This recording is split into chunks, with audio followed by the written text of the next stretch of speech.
ایک مرتبہ کی بات ہے کہ ہندوستان کا بڑا طبیب خلیفہ منصور کے پاس آیا اور اپنا علم، فہم، حکمت بیان کرنے لگا اور علم طب کے بارے میں پورے دربار کو باتیں بتا رہا تھا اور یہ کہہ رہا تھا، کیا تم مسلمانوں میں مجھ سے بڑا عالم ہے؟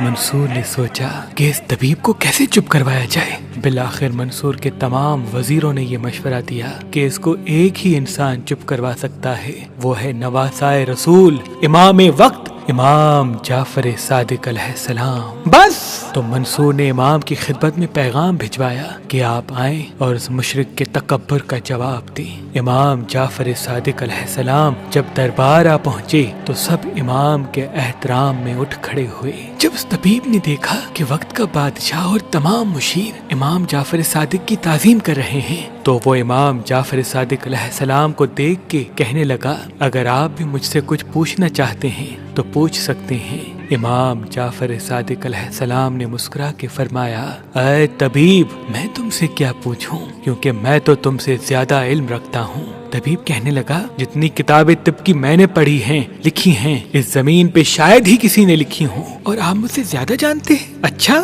تو بتائیں، آپ کے نزدیک طب کیا ہے؟ کسی انسان کا علاج کیسے کیا جائے؟ امام جعفر صادق علیہ السلام نے فرمایا، اے طبیب، جب کسی بیماری کا غلبہ ہو تو اس کا علاج ضد سے کرنا چاہیے، یعنی خشک کا تر سے، گرم کا سرد سے، سرد کا گرم سے، اور ہر حالت میں اللہ پر یقین رکھنا چاہیے۔ یاد رکھ کہ معدہ تمام امراض کا گھر ہے اور پرہیز تمام دوائیوں کی دوا۔ انسان جس چیز کی عادت اختیار کر لیتا ہے تو اس کے مزاج کے موافق اس کی صحت کا باعث بن جاتی ہے۔ تو وہ طبیب پوچھنے لگا، بلا شبہ یہ سچ ہے، یہ باتیں آپ نے کہاں سیکھی؟ امام جعفر صادق علیہ السلام نے فرمایا کہ میں نے اپنے بابا سے، انہوں نے اپنے بابا سے، انہوں نے اپنے بابا سے، انہوں نے اللہ کے رسول سے، اور انہوں نے اللہ سے سیکھی۔ وہ طبیب کہنے لگا، بلا شبہ یہی اصل طب ہے۔ امام جعفر صادق علیہ السلام نے جب اس کا تکبر دیکھا تو فرمانے لگے، اے طبیب، کیا میں تم سے کچھ سوال کروں؟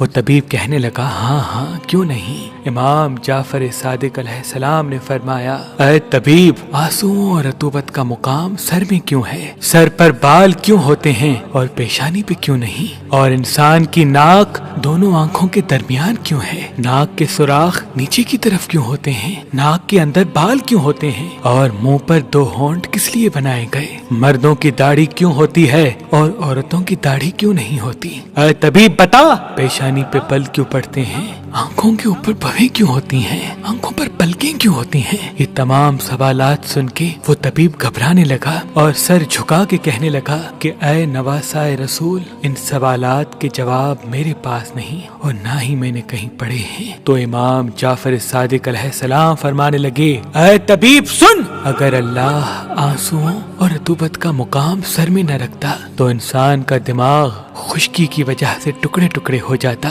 اور اللہ نے سر پر بال اس لیے رکھے تاکہ اس کی وجہ سے تیل انسان کے دماغ تک پہنچتا رہے اور بہت سے فاسد مادے دماغ سے باہر نکلتے رہیں تاکہ دماغ شدید گرمی یا شدید سردی سے محفوظ رہے۔ اور پیشانی پہ بال اس لیے نہیں ہوتے کیونکہ اس جگہ سے آنکھوں تک نور پہنچتا ہے اور اللہ نے اس جگہ کو سجدے کے لیے منتخب کیا، اور پیشانی پہ بل اس لیے آتے ہیں تاکہ سر کا پسینہ آنکھوں تک نہ پہنچے یا پسینہ شکنوں میں ٹھہر جائے اور انسان اس کو آسانی سے پہنچ لے۔ آنکھوں پر بھویں اس لیے ہیں تاکہ تیز روشنی آنکھوں کو تکلیف نہ دے، اور آنکھوں پر پلکیں اس لیے ہیں تاکہ انسان تیز ہوا اور مٹی سے آسانی سے اپنی آنکھوں کی حفاظت کر سکے۔ اور اللہ نے ناک کو آنکھوں کے بیچ میں اس لیے رکھا تاکہ متناسب لگے، اور ناک کے سوراخ نیچے کی طرف اس لیے رکھے تاکہ دماغی رطوبت ناک کے وسیلے سے آسانی سے خارج ہو سکے۔ اور کھانے کے وقت جو غذا انسان کھانا چاہے جب وہ منہ کے قریب آئے تو ناک اسے آرام سے سونگھ سکے کہ یہ غذا کھانے کے قابل ہے یا نہیں۔ اور ناک کے سوراخ کے اندر